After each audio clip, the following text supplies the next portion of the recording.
OK, so maintenant voici le document pour aujourd'hui. Il y a 4 vidéos que j'aimerais que vous visionnez. So follow the links and watch these 4 videos. They kind of introduce some of the foundational freedoms in Canada. It talks kind of an introduction to the Charter of Rights and Freedom. It talks about what are les garanties juridiques, so what rights do you have in regards to the courts, and then just another link as well. So, le travail pour aujourd'hui est assez simple. Vous avez une chose à faire. Vous allez utiliser la Charte canadienne des droits et libertés pour déterminer quel droit ou quelle liberté n'est pas respectée dans chaque scénario. So at the end of this document, there are 12 or 13 scenarios where the Charter of Rights and Freedom has not been respected or has been kind of violated. And so you've got to kind of identify which section of the Charter was it that was not respected. So, il n'est pas nécessaire de lire tout le document complet. You don't necessarily need to read the whole document. We will go through and look at the different parts. And from there, you can kind of, when it comes time to figuring out your scenarios, you can kind of use the process of elimination and figure out which one works best. Ceci est la loi constitutionnelle de 1982. So this is the document in French that is our Canadian Constitution. So la première partie commence avec la garantie des droits et libertés. La Charte canadienne des droits et libertés garantit les droits et les libertés qui sont énoncés. Ils ne peuvent être restreints que par une règle de droit dans des limites qui soient raisonnables et dont la justification puisse se démontrer dans le cadre d'une société libre et démocratique. Okay, so this first point here is very important. Basically, it's stating that the Canadian Charter of Rights guarantees rights and freedoms that are listed in this document. And it says that they can't be restrained or kind of broken or stopped unless there is kind of a rule by the government within reasonable limits, and that justification has to show that it is kind of for the benefit of a free and democratic society. So basically, it's just stating that our rights are not absolute, right? So there are limits on our rights, and those limits are meant to only be a benefit to society. So the pandemic is a really good example of this, when we had to go into lockdown, right? That limited our freedoms, and we'll look at some of those freedoms in a moment, but it limited our freedom of movement. It limited our freedom of association, right? We were limited to how many people we could be around at any one time. We were limited with who we could be around, right? So those were limitations on our rights and our freedoms. However, those limitations were seen as justified to try and keep people safe and keep people healthy. And so this, first point is a really important point, and it kind of sets out that, yes, in Canada, we are a democratic society. We do have rights and freedoms. However, those rights and freedoms are balanced with the needs of our society as well. Okay, so liberté fondamentale. So voici les libertés que nous avons. So nous avons la liberté de conscience et de religion. So we are free to kind of think and believe, have our belief on what's right and wrong, and have our rights to worship whatever religion we choose. Liberté de pensée, de croyance, d'opinion et d'expression, y compris la liberté de la presse et des autres moyens de communication. So we have the freedom of thought, the freedom of belief, the freedom of opinion, and we have the freedom to express those thoughts, beliefs, and opinions, as well as the freedom of the press, as well as other means of communications. La liberté de réunion pacifique, so we have the right to kind of gather peacefully, right? So peaceful protests are allowed, gatherings in the park, things like that. Liberté d'association. So you are free to associate with anyone you want or any groups that you want. So les droits démocratiques. So these are democratic rights. So these are rights that talk to us about kind of our democracy. So tout citoyen canadien a le droit de vote et est éligible aux élections législatives, fédérales ou provinciales. So basically saying that every Canadian citizen has the right to vote and is eligible for federal and provincial legislative assemblies or elections. So, you know, any Canadian citizen can run for parliament or for provincial government. So if you choose to become a politician, you have every right to do that.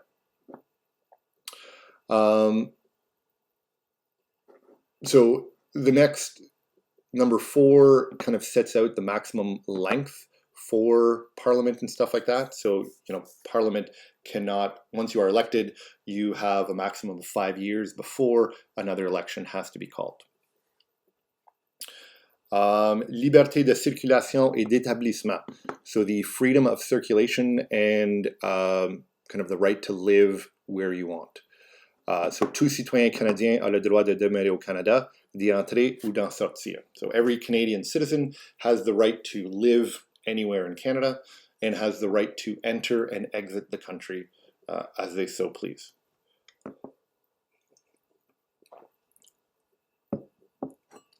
Tout citoyen canadien et toute personne ayant le statut de résident permanent au Canada ont le droit.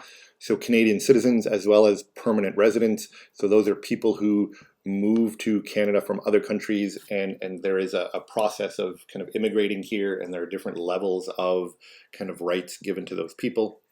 So le droit de se déplacer dans tout le pays et d'établir la résidence dans toute province. So you have the right to kind of move within the country and establish your place of residence in any province. De gagner leur vie dans toute province. So you have a right to earn a living in any province. Okay, so garantie juridique. So those are your rights in regards to the courts as well as kind of police and things like that. So chacun a droit à la vie, à la liberté et à la sécurité de sa personne. Il ne peut être porté atteinte à ce droit qu'en conformité avec les principes de justice fondamentale. So everybody has a right to their own life, their own freedom, as well as their personal security. And those rights can't be broken unless it's within the principles of kind of foundational justice. So, for example, if you are arrested, right, there are kind of guidelines that you can't just be randomly arrested. There are rules and regulations as to how and when police can arrest someone and how they have to be treated. And so you have a right to that. Chacun a droit à la protection contre les fouilles, les perquisitions ou les saisies abusives. So you have the right to protection against being illegally searched, having things taken from you by police, right? Again, there are rules and regulations as to in what situations can a police officer, you know, search through your stuff, right? They can't just look at you on the street and say, I want to see what's in your backpack, right? There has to be reasonable grounds for them to believe that you have something, you know, illegal in your backpack before they can search you. Détention ou emprisonnement. So chacun a le droit à la protection contre la détention ou l'emprisonnement arbitraire. So everybody has the right to the protection against being detained or imprisoned arbitrarily. Again, a police officer can't, you know, stop you from walking down the street and put you into jail or arrest you or hold you. They have to have probable cause or reason for it. Numéro 10. So number 10 is what rights do you have if you are arrested or detained? So d'être informé dans le plus bref délai des motifs de son arrestation ou de sa détention. So you have to be informed kind of as quickly as possible as to the details of why you were arrested or detained. So they can't, again, even if they have reason to detain you, you know, they can't wait for hours or days before telling you why. They have to tell you as soon as it's reasonably possible. d'avoir recours sans délai à l'assistance d'un avocat et d'être informé de ses droits. So again, you have, without delay, you have the right to access to a lawyer, and you also have the right to be told that you have that right to a lawyer. So again, they can't arrest you and prevent you from meeting a lawyer, or even prevent from telling you that you have the right to meet a lawyer.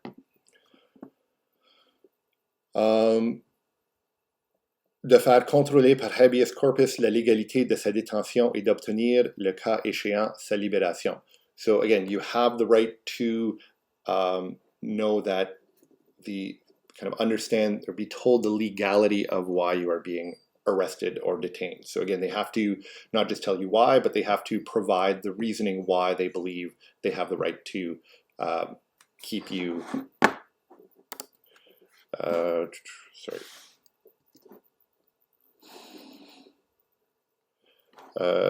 So Ben, sorry, je vois ta question ici. Ben, oui. So Ben asked if the highlighted things are the important parts. Yeah, so focus kind of on the highlighted parts, but understand what the subsections are as well. Okay, so we'll kind of... So ici, la cruauté. So chacun a le droit à la protection contre tout traitement ou peine cruelle, inusité. So again, you have the right to, you can't be, they can't use cruelty as a punishment. You have, again, even as a prisoner or as a detainee, you have certain rights. They cannot be unjust, they can't be cruel. Doesn't matter how heinous or terrible your crime is, you have the right to be treated with dignity and respect. Okay, so vous avez aussi le droit d'être présumé innocent. So again, everybody is presumed innocent, and through the court system is when, the court tries to determine if you are guilty. But until you are kind of found and proven to be guilty, you are assumed or presumed to be innocent.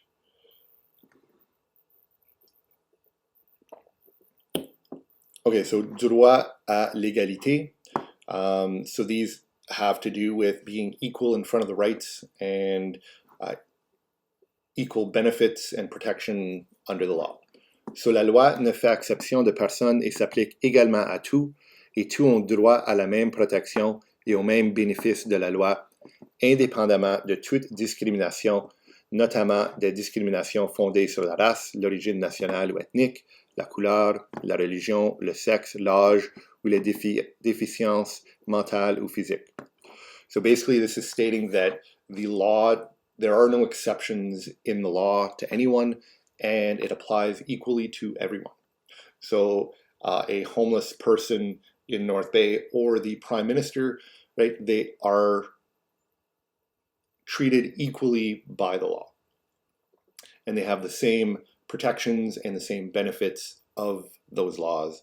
And that laws cannot discriminate, especially based on things like a person's race, national origin or ethnicity, their color, their religion, their gender, their age, or mental or physical deficiencies. So again, regardless of whatever makes a person unique, those kind of unique things cannot be used against them to make one law work for a group of people and not for others. Les langues officielles du Canada. So, le français et l'anglais sont les langues officielles du Canada. Ils ont un statut et des droits et privilèges égaux quant à leur usage dans les institutions du Parlement et du gouvernement du Canada. So this states that French and English are the two official languages in Canada. They are equal and they can be used equally within institutions of the Parliament or the Canadian government. Et la même chose, le français et l'anglais sont les langues officielles du Nouveau-Brunswick. So New Brunswick is the only officially bilingual province in the country. So what this also means is that a document that is written in French is as legally binding as a document that is written in English when it comes to the Canadian government or the court. And then it also means that if you are dealing with the Canadian government, you have the right to service in French or English. So si vous êtes au Québec, qui est une province française, et vous avez besoin d'un nouveau passeport sur un service du gouvernement fédéral, vous avez le droit à du service en anglais. Okay, so if you are in Quebec, in a French province, and you need a new passport, which is a federal service, you have the right to service in English. The same thing if you are in Manitoba and you speak French and you need a passport and you go to the passport office, which is a federal office, you have the right to talk to someone in French. And so to be someone who works for the government of Canada, you need to be bilingual. You need to be able to operate in both languages. Okay, so we'll keep going. Droit à l'instruction dans la langue de la minorité. So this is rights to education in kind of the minority language. So again, French or English. Sous les citoyens canadiens dont la première langue apprise et encore comprise est celle de la minorité francophone ou anglophone de la province où ils résident, ou qui ont reçu leur instruction au niveau primaire en français ou en anglais, ont le droit à l'instruction pour leurs enfants. So basically, if your first language is in the minority, so if you, we'll take North Bay as an example, the minority language is French in North Bay.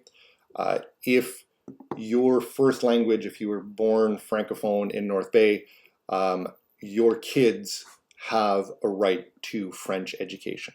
And so that is why we have French schools in North Bay. That's why in Ontario there are French schools in a lot of communities because of that minority right. The same thing happens in English in Quebec. If somebody is an English-speaking person and they received education in English in that province, their kids have a right to that. So it's meant to try and kind of foster and continue that minority language. So recours, so what happens if, what recourse do you have if your rights are not respected? So toute personne victime de violation ou de négation des droits ou libertés qui lui sont garantis par la présente charte peut s'adresser à un tribunal compétent pour obtenir la réparation. So if one of your rights or freedoms was violated, there is a tribunal, so kind of like an unfit, or kind of like similar to a court system where you can present your case and they will judge if your right was denied or not, and then what is a suitable kind of response to that. So how can it be corrected?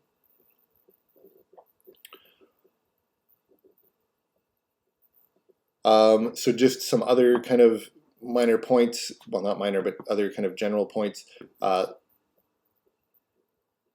So, le fait que la présente charte garantit certains droits et libertés ne porte pas atteinte aux droits ou libertés des peuples autochtones du Canada.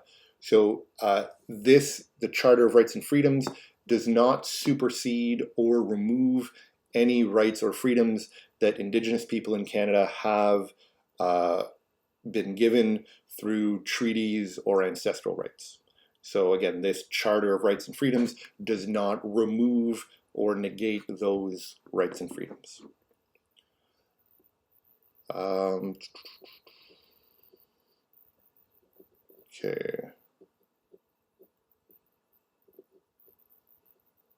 I think that is really about it for kind of the big parts. Okay, so here is the scenarios. We'll do the first one together so you kind of get a sense. So Tim a eu 20 ans de prison sans un procès. Okay, so Tim was given 20 years in prison without due process. So he didn't have access to a trial. So that is So if we look, we'll go, that's garantie juridique. So garantie juridique will be the main part.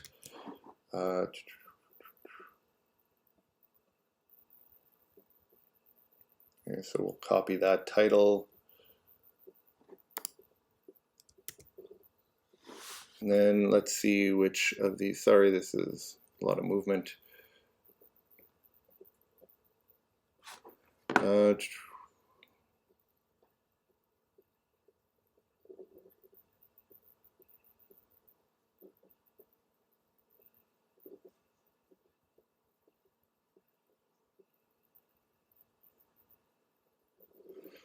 So just quickly off the top of my head, I believe it's section number 10 and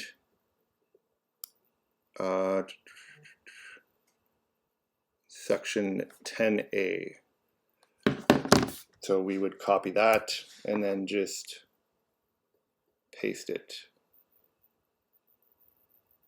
Although I might be wrong, but anyway, so this is kind of what you need to do. So you're going to read through it, find the section that applies, and then you can just paste it in there. Okay, so vous avez 13 en total. So, yeah, ça c'est qu'est-ce que vous avez à faire. Maintenant, si